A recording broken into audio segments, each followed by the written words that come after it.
Gusti tresno mring kula sedaya saking kilen miwah saking wetan sami nunggil kaliyan Sang Pamarto Yesus Kristus kang dados panutan.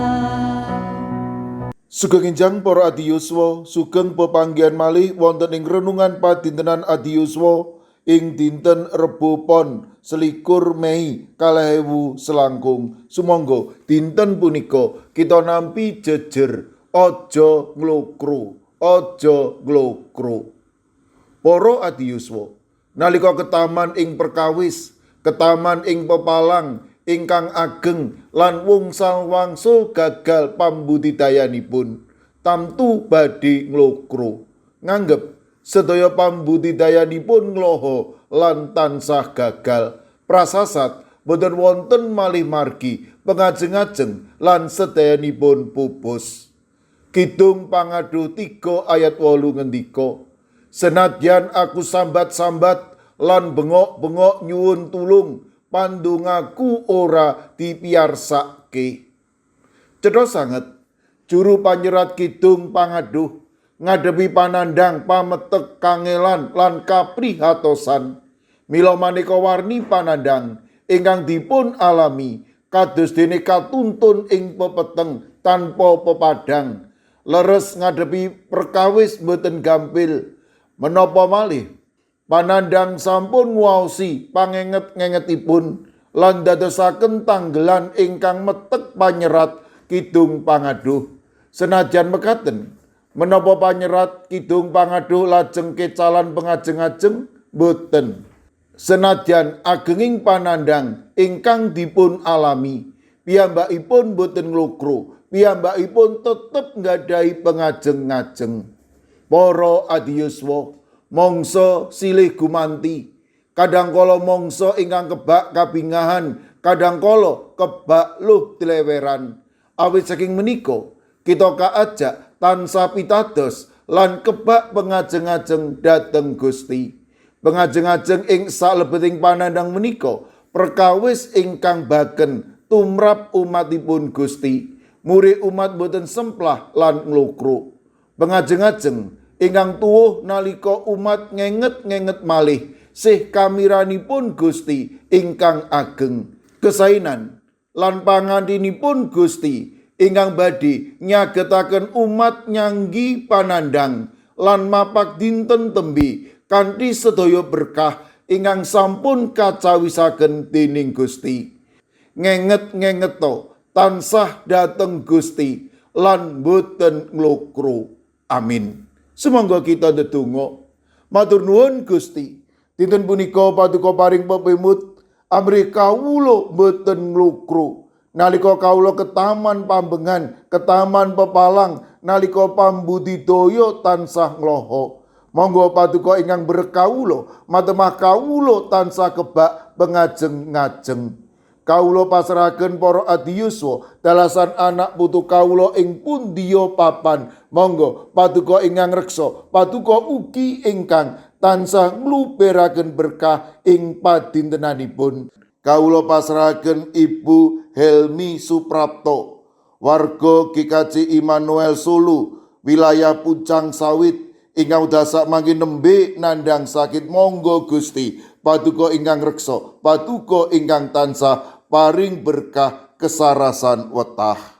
Kawula pasrahaken sedherek kawula ing GKJ Pugeran, Bapak Minto Taruno ingkang dasak mangke wonten ing pemulihan. Kawula pitados menawi paduka badhe tetep ngreksa paring pitulung. Matemah sedherek kawula menika enggal nampi raga ingkang pulih sampurna saking paduka. Kawula pasrahaken Ibu Tulat, Ibu Lismartono, Bapak Sugiyanto, Bapak Amung Pracoya lan Ibu Sucipto, warga GKJ Magelang ingkang wonten ing pemulihan. Kawula ugi pasrahaken Ibu Tati ingkang wekdal sakmangke wonten ing pemulihan ing GKJ Ngablak.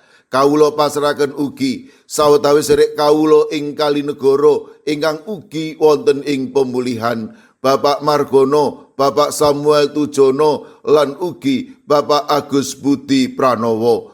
Kawula pasrahaken Yuli Luther Harifa ingkang dumugi wekdal sakmangke nandhang sakit ing bab paningal. Kawuhipun sedherek kawula ing GKJ Bono, Ibu Sapar, Ibu Priyati, Ibu Sih Mirah.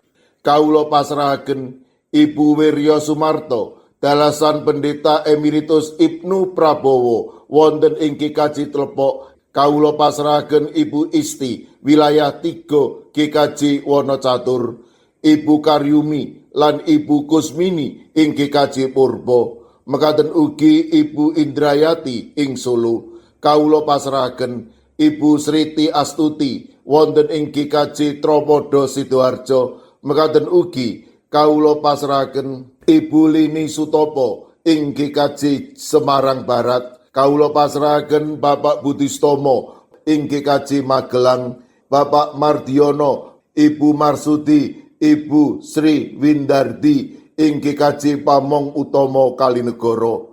Kawula pasrahaken Bapak Yohanes Mudadi ing GKJ Tuban. Kawula pasrahaken Ibu Nani Cahyono, Bapak Karyo, Bapak Ibu Toyo, Ibu Ngatini ing GIDJ Trangkil. Ing GKJ Immanuel Sulu, kawula pasrahaken Ibu Tugiani Sunarto lan Ibu Tati.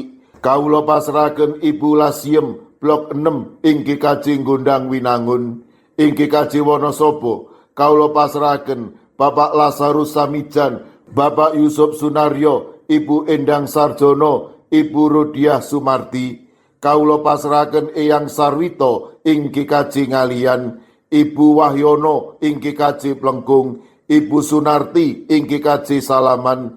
Ing GKJ Ungaran, kawula pasrahaken Ibu Sukito, Bapak Sembiring, Ibu Surisno, Ibu Munarti, Bapak Ibu Tugiman. Kawula pasrahaken Bapak Jatmiko ing Denpasar Bali. Kawula pasrahaken Ibu Warsi ing Kemenjing, Ibu Apri ing GKJ Canden. Ing GKJ Sragen, kawula pasrahaken Bapak Wursitoriadi, Ibu Sumiati, Bapak Suyanto. Kawula pasrahaken Bapak Chandra Deni Saputro.